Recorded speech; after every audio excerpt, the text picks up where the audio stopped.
Mr. Chairman, dear colleague, Mrs. Atilgan, Excellencies, dear colleagues from the Georgian Parliament, distinguished guests, ladies and gentlemen. First of all, I thank you, Mr. Chairman, for your very kind remarks, and you, Mrs. Atilgan, for your invitation. And I thank you all for your interest in this conversation or talk or whatever it might become. I guess I have to explain the extraordinary program of my first visit to your country, and it was correctly being explained that I came to Tbilisi, left the city after less than 24 hours, I don't know exactly. The reason was not because I was homesick or I was interested in making sure that I was still in the same position in Germany, although I had left the country. The reason simply was that we had a rather serious negotiation in our constitutional court dealing with a particular subject of the parliament. And I thought it was a necessary demonstration of respect to our constitutional court and a demonstration of respect to the country that I had to interrupt the visit, but that I completed the visit as I had promised. This is my understanding of how we should behave and how we should deal with each other, particularly in Europe. Well, ladies and gentlemen, on Europe, nearly everything has already been said. History and culture, orientations, principles, values, errors, achievements, wars and peace, conflicts and cooperation. So you hopefully don't expect me to tell you anything completely new about Europe. I will rather try to put the actual challenges of Europe, which obviously exist, in the framework of historical experiences. Because I'm completely convinced that there are some old lessons which should be retaught and some new experience which we should soberly analyze. And Mrs. Altigan has already referred to two historical data. In my understanding, there are at least three major landmarks of the younger history of European history, which we should commemorate this year 2015. The first is, of course, the 17th anniversary of the end of the Second World War. The second is the 40th anniversary of the Helsinki Conference, which had a prominent role in the time of the so-called Cold War. And the third is, of course, the 25th anniversary of the reunification of Germany, which I personally prefer to refer to as the process of political transformation in Germany, during which Germany could be reunified. But without this process, the reunification of Germany would never have happened. So you cannot separate one from the other. And my understanding of the present situation in Europe has a lot to do with those changes which have taken place about 25 years ago, as well in favorable and to some extent unfavorable terms.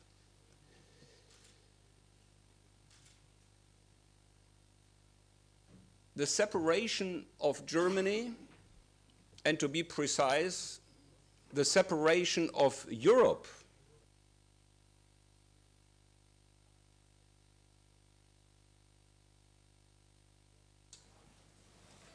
the obvious immediate result of the Second World War,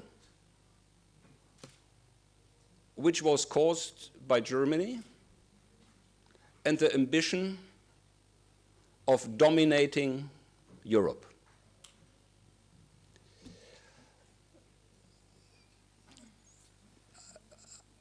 I won't deliver a historical lesson, but I should at least make the remark that the Second World War was the Second World War in the same century, following a first one, which also took place in Europe, and without which the second probably wouldn't have taken place. And it does make sense, not only in historical terms, but in political terms, to remind the main reason why the First World War in Europe occurred. It was the consequence of the ambition of nation states in Europe, not only to confirm zones of influence, but to expand the respective zones of influence, with a mutual interest of dominating each other. And we had this particular situation at the edge of the centuries, from the 19th to the 20th century, where countries like Germany, Austria, France, Great Britain, Russia, were competing against each other in this intention and ambition, not only to stabilize the respective zones of influence, but if possible, to dominate Europe. The First World War was the consequence of this common error throughout Europe. And we should perhaps remind ourselves that the unwanted, unforeseeable result of this First World War in Europe was the elimination of the European domination of history. If at all, it is precisely that period in which the European-dominated history of mankind came to an end. From this point onwards, we had a new structure on this globe. And Europe has never, ever got the same position as it had before.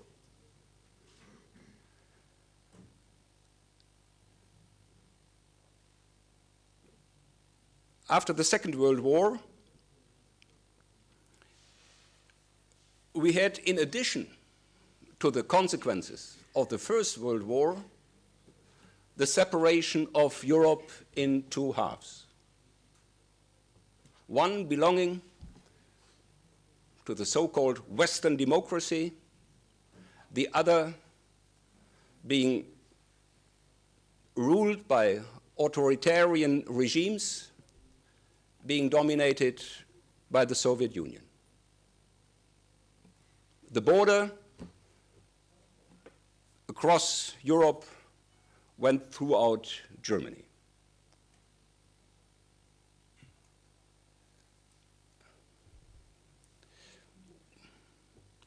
In historical terms, we are not so far away from that period of the European history as we sometimes tend to assume.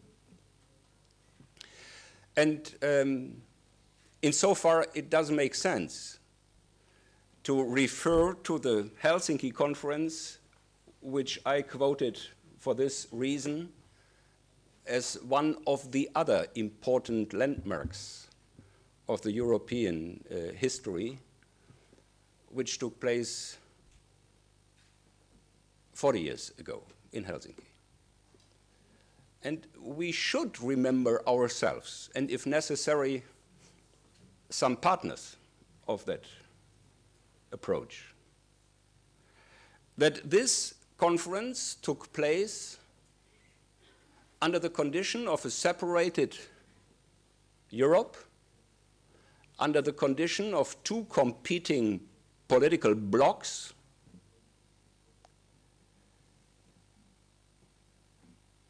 with the common interest of at least limiting the risks of the given situation, and as far as possible defining common rules for dealing with each other.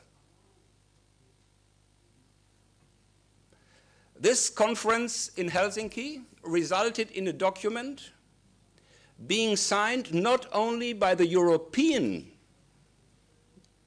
states, but also by the Soviet Union, by the United States and Canada. And the organization being the result of this conference, the Organization for Security and Cooperation in Europe, is still the only format we have in which the European countries, Russia, and America has a common ground for dealing with each other. Under given principles, being negotiated and signed by all the participating states, including Russia, including the United States. By the way, it does make sense to remind us that on this conference, 2 German states participated, which was not a self-explaining experience at that time, to be honest. It was a major controversial issue in the domestic policy of the Federal Republic of Germany,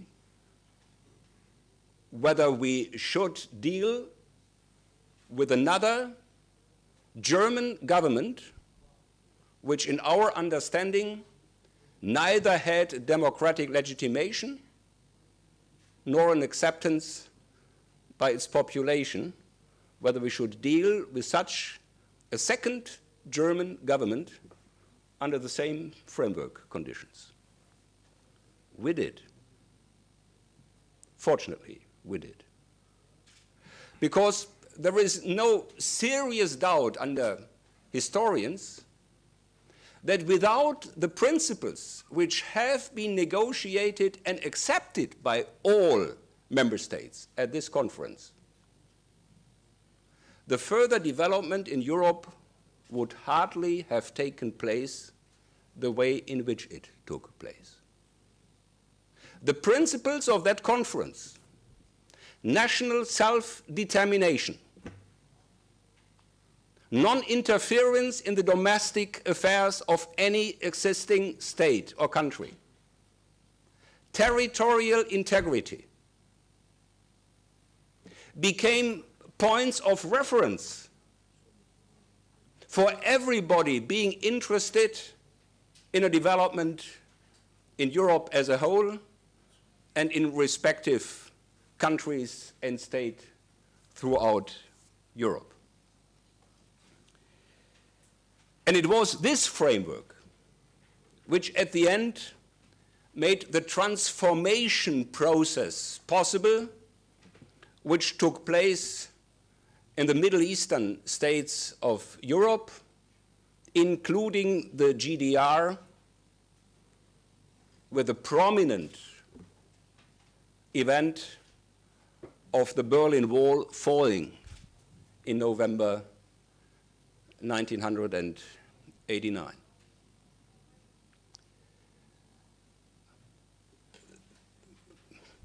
This spectacular event was neither predictable nor unavoidable. But from the present perspective, it seems nearly a logic part in a continued process. And it was precisely this context in which the German unification could take place.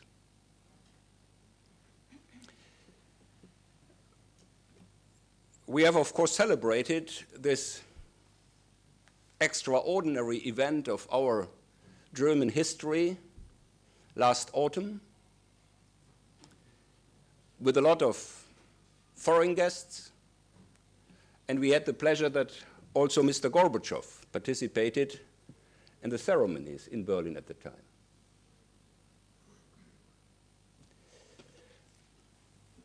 Mikhail Gorbachev used his appearance in Berlin for several interviews,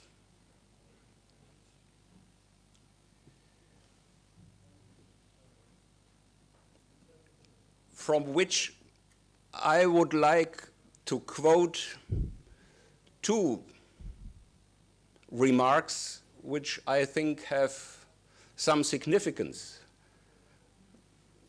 regarding the actual challenges of Europe at the moment. He has been asked whether it is true that during the time where the negotiations took place under which the German unification could become possible, there was a promise or even a guarantee or even an agreement or even a treaty that the European Union or NATO would never expand over the former borders of the separated Europe.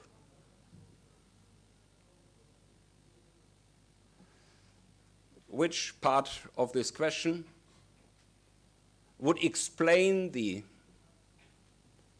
irritations of a present Russian government as far as the developments in the meantime are concerned?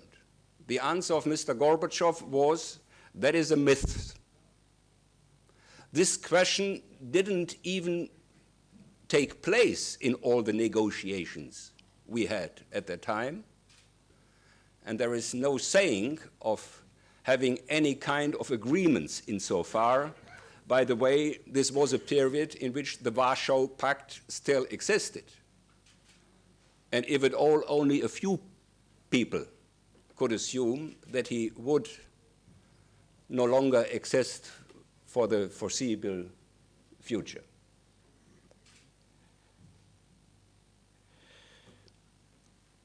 The second interesting remark which he made was his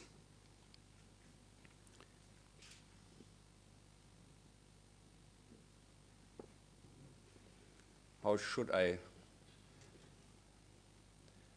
name it, advertising for the Russian policy in this period. I have, of course, the problem that my decision to speak in English hopefully makes it easier for you to understand what I mean, but much more difficult for me to express what I think.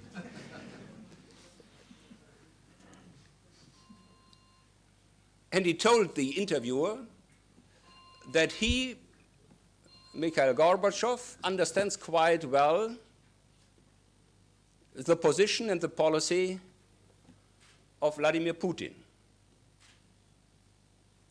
And I used the opportunity of meeting him, Gorbachev, the following day to address his personal contribution of the peaceful change which took place not only in Germany, also in Poland, in Hungary, in other respective Middle East, European country, and the high risk which he ran with his personal engagement, without which Germany hardly would have got the opportunity to implement the principles of the Helsinki Pact, national self-determination, territorial integrity, etc. And I've added that he certainly would understand that given this particular experience and representing a country which has profited from this mood, this joint conviction of how Europe should function, under which principles, Germany would ever feel committed to support any country in the world in order to get national self-determination, territorial integrity, the right of non-interference in its own domestic affairs.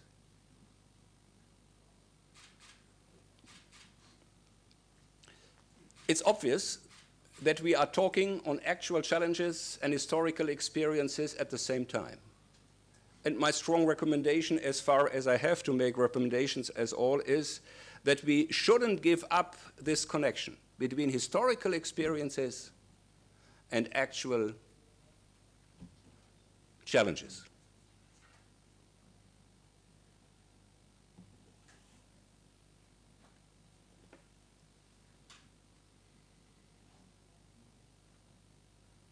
I probably don't have to explain that and why Germany, in the new Europe we are going to build jointly, plays a rather prominent role. I should perhaps add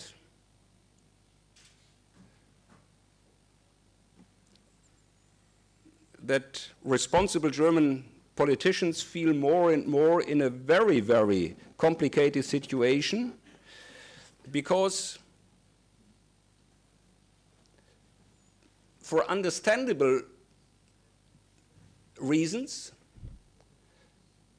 Germany has got more and more a position in Europe in which the rest of Europe, Germany never would have seen at all after the historical experiences of the first half of the 20th century. And at the same time, we feel to be in a position being confronted with expectations of our neighbors, which the majority of our own population doesn't like at all. They don't expect us to play a particular role.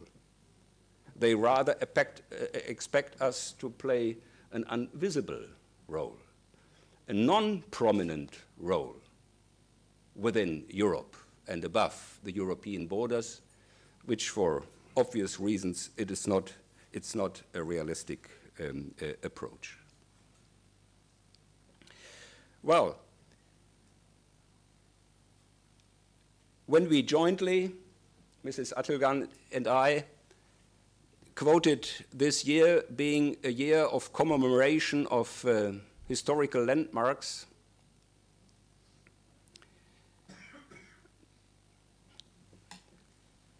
I feel obliged to add that a well-known German historian, Heinrich August Winkler, explained at the end of last year that in his perception, historians probably would refer to the year 2014 as the next landmark in the younger European history. And the reason he referred to was this year, 2014, is probably the end of the next period of the European history.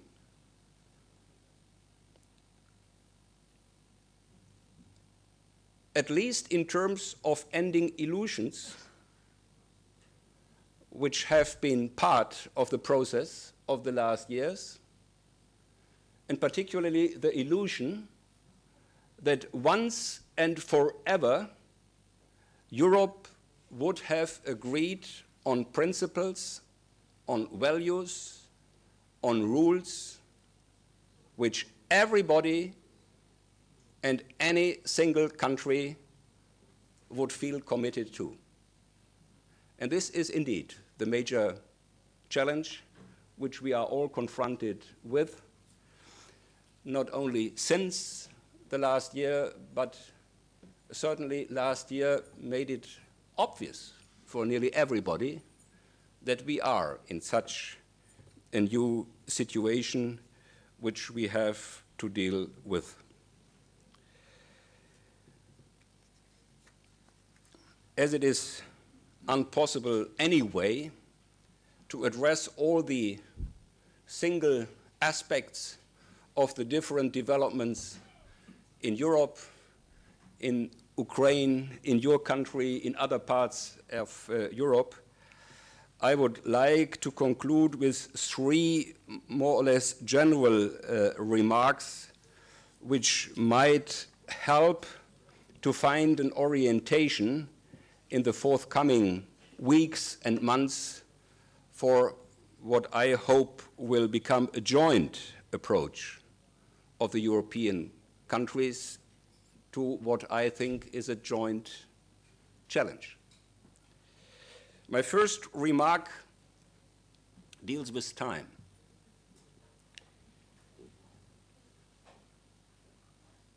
We have all agreed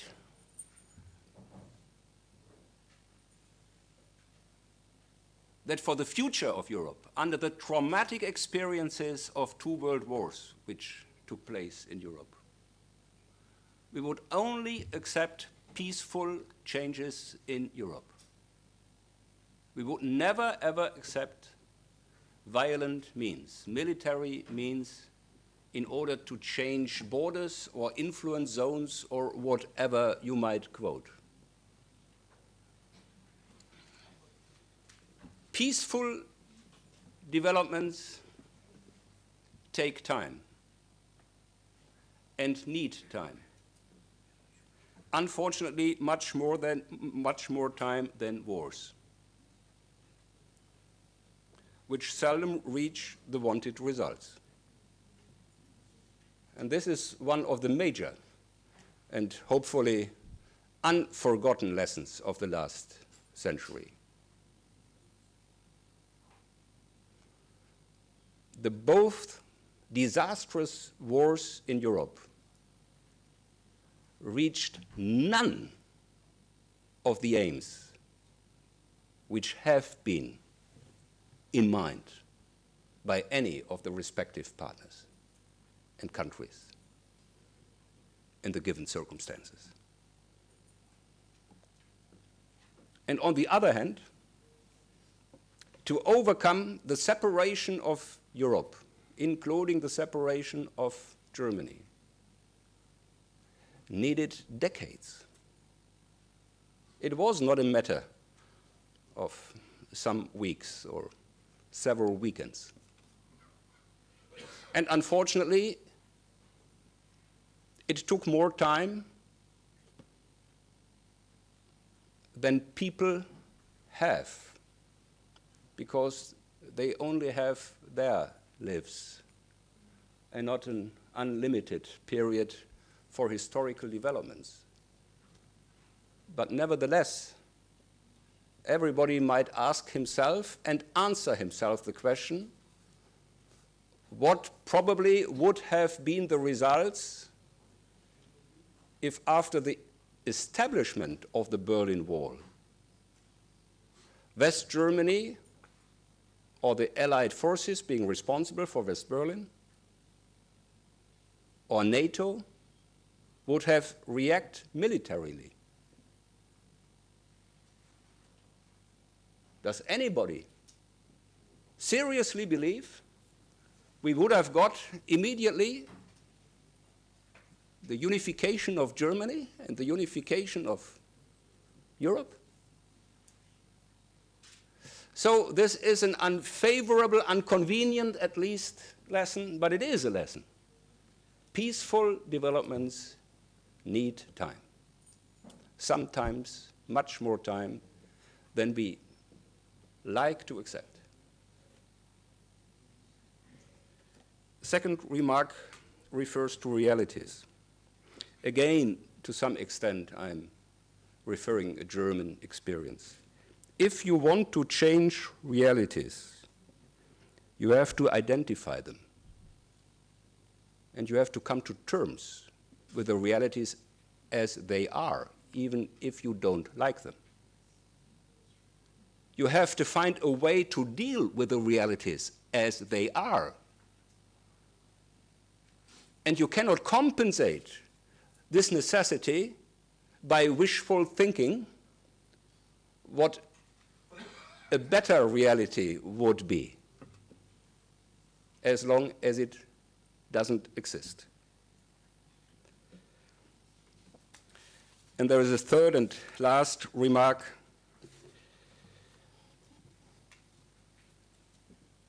Which deals with the world of the 21st century, which we have named being the time of globalization. My understanding of globalization is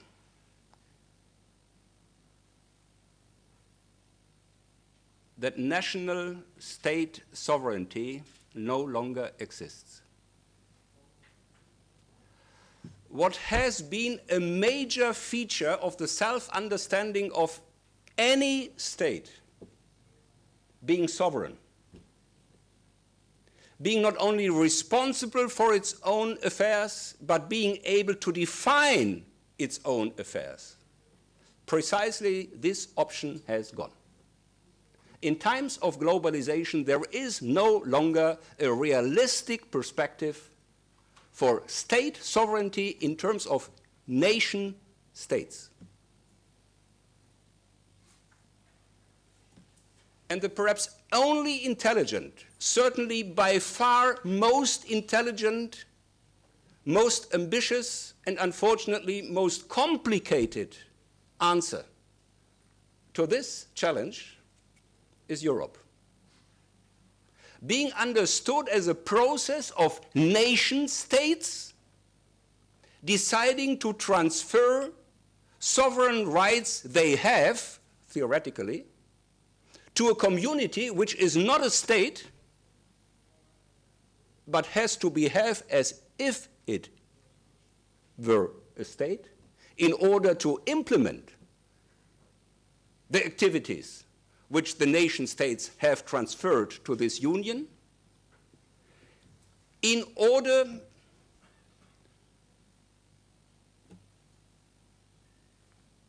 to keep a rest of sovereignty in times of globalization.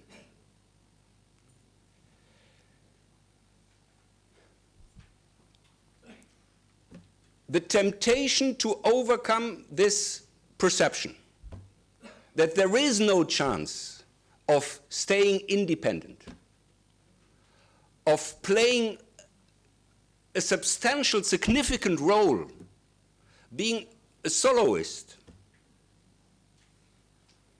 is obvious, particularly outside the present member states of the European Union. But we should keep this historical perception that we have a chance if we meet and overcome this challenge jointly. not with different approaches of different countries, but with a joint approach for a joint challenge.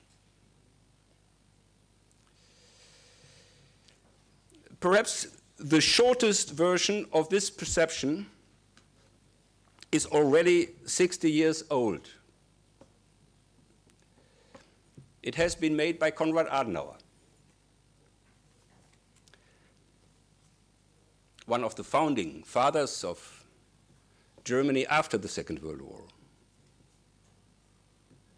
And he, in the early 50s, in the very beginning of the process of politically and economically integrating Europe, said, European unity was a dream of a few people. It became a hope for many. Today, it is a necessity for us all. This is certainly true. And this could be and should be a program.